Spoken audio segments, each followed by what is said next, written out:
Bonjour, aujourd'hui je vous parlerai de la retraite spirituelle. Je crois que l'un des graves problèmes de la société moderne est le stress.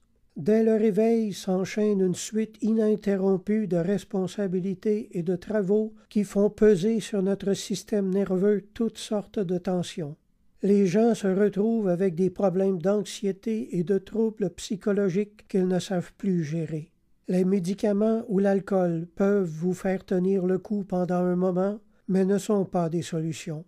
Mais le vrai christianisme propose une solution profonde et durable. Jésus a dit à ses disciples, « Venez à l'écart dans un lieu désert et reposez-vous un peu, car il y avait beaucoup d'allants et venants et ils n'avaient même pas le temps de manger. » Il est écrit aussi, Jésus se retira dans la contrée voisine du désert, et là il demeurait avec ses disciples. Alors la présence de Dieu en nous ne se fait jamais sentir aussi forte qu'en l'absence de tout le reste. Quand je suis seul, je suis avec Dieu. Dieu est un Dieu de paix. Dieu habite dans la paix et il parle dans le silence. Levez-vous 15 minutes plus tôt le matin et allez vous recueillir dans un endroit calme. Lisez une portion des évangiles, puis fermez les yeux et demandez à l'Esprit de Jésus de venir pacifier votre âme. Demandez-lui de vous donner d'affronter les défis de la journée, non avec votre force, mais avec sa force à lui. Ainsi vous garderez la sérénité durant la journée. La Bible dit ailleurs, « C'est pourquoi, voici, je veux l'attirer et la conduire au désert, et je parlerai à son cœur. » Également, quand votre vie est bouleversée, retirez-vous régulièrement des bruits de ce monde pour marcher avec votre Créateur dans la solitude et laissez la paix de Dieu envahir votre âme. Faites le plein de silence. Faites le plein de sa paix. Le Père Jean-Nicolas Groulx a écrit « L'amour divin est le plus intime des amours. Cherche la retraite et le silence pour t'entretenir avec l'objet de ton amour. » Jésus est le prince de la paix, dit la Bible. Il a calmé la tempête et la mer orageuse d'une seule parole. Il calmera la vôtre aussi facilement. Être chrétien est un mode de vie des plus paisibles. Remettez entre les mains de votre Père céleste le soin de tout ce qui vous trouble sur la terre. Et ne faites qu'une chose à la fois, et faites-la lentement. Laissez arriver tout ce qui doit arriver. Ne vous durcissez pas devant les événements adverses de la vie, mais soyez par la foi malléables et soumis.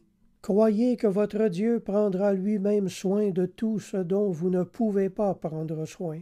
Avec le temps et la grâce de Dieu, vous développerez une stabilité et un mode de vie, et vous aurez une paix que rien ne pourra ébranler. Jésus a dit, « Je vous laisse la paix, je vous donne ma paix. Je ne vous la donne pas comme le monde la donne.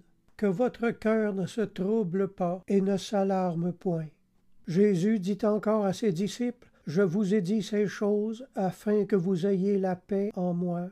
Vous aurez des tribulations dans le monde, mais prenez courage, j'ai vaincu le monde. » Après la crucifixion de Jésus, ses disciples étaient terrifiés par la crainte de subir le même sort. Alors ils ont été se cacher. Il est écrit, les portes du lieu où se trouvaient les disciples étaient fermées à cause de la crainte qu'ils avaient des Juifs. Jésus vint, se présenta au milieu d'eux et leur dit « La paix soit avec vous ».